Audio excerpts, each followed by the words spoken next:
आज की इस स्पिरिचुअल क्लास में आपका बहुत बहुत स्वागत है। देखिए, हम आज अपनी उस अनुभूति की बात करेंगे जो मैंने कल आपको बताई थी। और उस आध्यात्मिक अनुभूति में मैंने देखा था कि शहर का कोई चौराहा है बीचों बीच, वहां का दृश्य था ये। और उसी तरह की सड़कें, उसी तरह का वातावरण था जो वास्तव में है, पर थोड़ा डिफरेंस तो था। देखिए, जो कुछ मुझे दिखाया गया उसमें डिफरेंस था और ज्यादा साफ सुथरा और इस तरह का था। तो देखिए, मोटरसाइकिल से मैं आ रहा था कहीं से, और मेरे मोटरसाइकिल पर पीछे भगवान बैठे हुए थे। जी हाँ, भगवान कल के अवतार के फोर्थ प्रोटोटाइप। फिर मैंने वहां पर एक मोटरसाइकिल वाले को देखा जिसके पास मेरी खुद की ही मोटरसाइकिल थी, एक और दूसरी। तो मैंने उसको बुलाया। वास्तव में वो मेरे एक दोस्त का छोटा भाई था और मेरे दोस्त को मैंने अपनी मोटरसाइकिल दी थी, किसी काम के लिए उसने मांगी थी, तो और उसने अपने छोटे भाई को दे दी। तो मैंने उसे बुला करके कहा कि जिस काम के लिए ये मोटरसाइकिल दी गई थी वो काम पूरा हो चुका है, अब इस मोटरसाइकिल को मेरे घर पे पहुंचा दो, ये काम है उससे। फिर थोड़ी देर बाद मैंने भगवान से कहा, जो कि एक बालक का रूप है, भगवान कल के अवतार के तीसरे प्रोटोटाइप, उनसे कहा कि आप घर पे चले जाएंगे क्या? तो उन्होंने कहा हाँ, चला जाऊंगा। और पैदल पैदल उतर करके और चल दिए।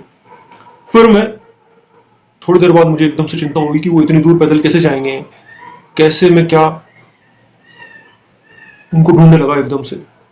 और दो अलग अलग रास्ते थे घर तक पहुंचने के। तो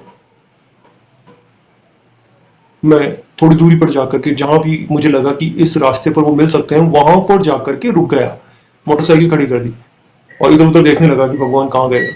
तो एक खंबे के पास एक सीढ़ी लगी हुई थी, उस पर वो चढ़ करके ऊपर खड़े हुए थे वो, और मेरी तरफ देख करके, ऊपर से देख करके, हेलो इधर, मतलब उन्होंने मुझसे शरारत की, मजाक किया और छुप गए थे वो मुझसे। ऐसा हुआ। फिर उनको देखा तब मुझे थोड़ी राहत महसूस हुई। ऐसा आध्यात्मिक दृश्य मैंने देखा था। अब देखिए, यहां पर जैसे वो मोटरसाइकिल थी ना, तो अभी 24 आवर्स के अंदर इस प्रकार का एक घटनाक्रम हुआ तो है, लेकिन वो अलग है। यहां पर मोटरसाइकिल की जगह कंप्यूटर था। जी हाँ। और मैं उसको बेचने वाला था, पर मैंने अपना इरादा बदल दिया और उसको ठीक करवा करके लेके आ गए एक दिन बाद। और अब कहाँ कंप्यूटर और कहाँ एक मोटरसाइकिल वाली बात। तो देखिए, वस्तुएं जो होती हैं ना, वो भी एक ऐसे साम्य में होती हैं, अपने रंग रूप के अनुसार, अपनी क्वालिटी के अनुसार, अपनी फंक्शनैलिटी के अनुसार, अपने कॉन्फ़िगरेशन के अनुसार, जो अत्यंत आश्चर्यजनक है।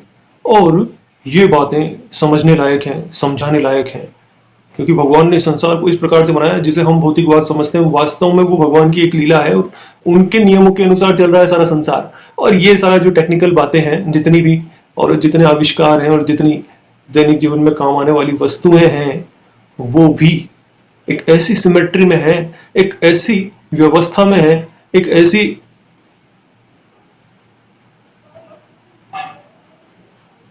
मतलब उनका पूरा का पूरा जो अस्तित्व है वो भी एक आध्यात्मिक साम्य के अनुसार है। और इन बातों को संसार में कोई भी नहीं जानता है, पर ये बातें सीखने लायक हैं जो मुझे भगवान ने सिखाई हैं। और ये बात कारों पर भी लागू होती है, ये बात टेलीविजन सेट जो होते हैं उन पर भी लागू होती है, ये बात कंप्यूटर्स और लैपटॉप जो होते हैं उन पर भी लागू होती है, ये जो मैंने आज आपको अनुभूति बताई वो स्मार्टफोन्स पर भी लागू होती है, और माइक जो होते हैं जिनमें हम बात करते हैं उन पर भी लागू होती है। और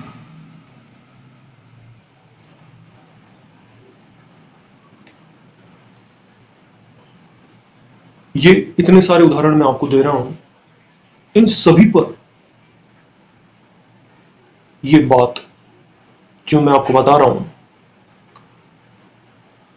क्योंकि वस्तुएं जो है वो भी भगवान की योजना के अनुसार है। और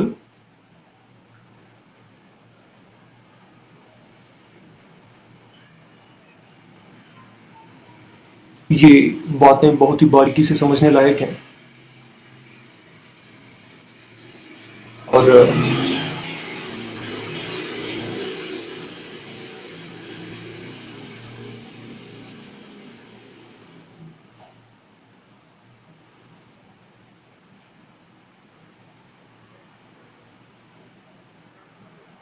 भगवान के दो स्वरूपों के अनुसार है। जी हाँ, वस्तुएं भी। और हो सकता है ये जो बातें हैं वो और भी बड़े स्तर पर लागू होती हों, पर मुझे जितना वस्तुओं से रिलेटेड जो अनुभव है वो मैं आपको बता रहा हूं। इस पर विस्तार से बात की जा सकती है अगर जानना चाहें तो। और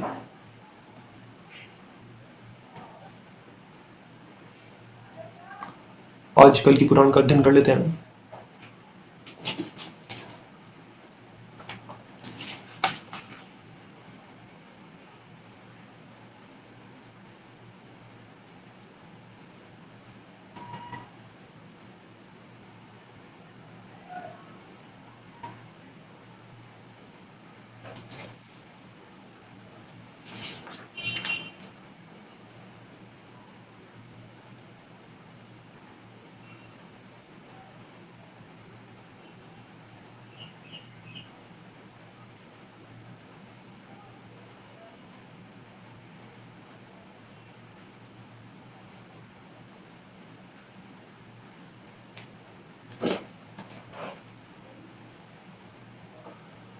हे ऋषियों, प्रसन्न चित्त राजा शशिध्वज सभा में स्थित पुरुषों के समीप इस प्रकार अपना वृत्तांत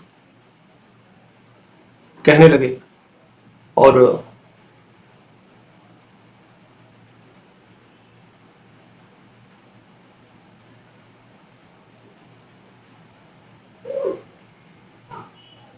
राजा शशिध्वज सभा में स्थित पुरुषों के समीप इस प्रकार अपना वृत्तांत वर्णन करके हाथ जोड़कर कल्कि भगवान को कहने लगे। राजा शशिध्वज बोले कि हे हरे, तुम त्रिलोकी के नाथ हो। ये सब राजे आपके आश्रित हैं और इन राजाओं को तथा मुझे आप अपना आज्ञाकारी समझिए। मैं अब मुनियों के प्रिय श्री हरि द्वार में तपस्या करने जाता हूँ। यह सब मेरे पुत्र पुत्रादि आपके ही आश्रित हैं। आप ही इनका प्रतिपाल करेंगे। हे देव देव, मेरी जो इच्छा है वह आप जानते ही हैं। पहले अवतार में आपने जामवंत और द्विविध वाणों का वध किया था, वह भी आपको स्मरण है। जब राजा शशिध्वज यह कथा कहकर स्त्री सहित जाने को उद्यत हुए, उस समय कल्कि भगवान ने लज्जा के कारण मुख नीचे को कर लिया। उस समय राजे लोग इसका कारण जानने की इच्छा से कहने लगे, हे नाथ, राजा शशिध्वज ने यह क्या बात कही और आपने उसको सुनकर मुख नीचे क्यों कर लिया? यह हमसे कहकर आप हमारे संदेह को दूर करिए। यह सुनकर कल्कि जी बोले कि हे राजाओं, आप इन शशिध्वज राजा से इसका कारण बूझो। यही आपके संदेह को दूर करेंगे, क्योंकि यह परम ज्ञानी और परम भक्त हैं। राजे लोग कल्कि जी की यह बात सुनकर उनकी आज्ञा के अनुसार संदिग्ध चित्त हो राजा शशिध्वज से फिर कहने लगे। राजा बोले कि हे शशिध्वज, आप परम बुद्धिमान और राजा हो। तुमने यह सब बात क्या कही और तुम्हारी बात को सुनकर कल्कि जी ने मुख नीचे क्यों कर लिया? यह सुन राजा शशिध्वज बोले कि पहले जिस समय रामावतार हुआ था तब लक्ष्मण जी ने मेघनाथ को मारा था। वह लक्ष्मण जी के हाथ से मरने के कारण दारुण राक्षस रूप से छूट गया। अग्निशाला में ब्राह्मण का मेघनाथ का वध होने के कारण लक्ष्मण जी के शरीर में ऐहाकिक ज्वर प्रवेश कर गया। उससे लक्ष्मण जी को मूर्छा आदि होने लगी। अश्विनी कुमार के वंश में उत्पन्न हुए वेद्यवर द्विविध नामक वानर ने लक्ष्मण जी को अति व्याकुल देखकर एक मंत्र सुनाया और उस मंत्र को लिखकर तत्काल श्री रामचंद्र जी के सामने ऊपर के स्थान में स्थित होकर लक्ष्मण जी को दिखाया। लक्ष्मण जी ने उस मंत्र को लिखे हुए पत्र को देखकर ज्वर रहित और बलयुक्त हुए। फिर लक्ष्मण जी ने उस द्विविध नामक वानर से कहा कि हे द्विविध, तुम वर मांगो। वह बात सुनकर द्विविध हृदय से अत्यंत प्रसन्न हुआ और कहने लगा कि मैं यह वर मानता हूं कि मैं आपके हाथ से मेरा मरण हो।